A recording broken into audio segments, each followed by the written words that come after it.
Ya Rabbal Alamin. Senin siang di tengah teriknya matahari, semangat berbagi tetap menyala di Kecamatan Bandar 2. Mengikuti arahan dan amanat Bapak Kapolres PD Jaya untuk selalu peduli dan melayani masyarakat dengan sepenuh hati, Kapolsek Bandar 2 bersama para Babin Kamtibmas bergerak menyambangi rumah warga.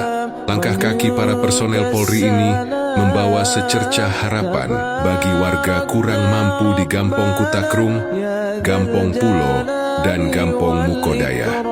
Paket sembako diserahkan langsung sebagai wujud nyata kepedulian Polri terhadap kondisi ekonomi masyarakat.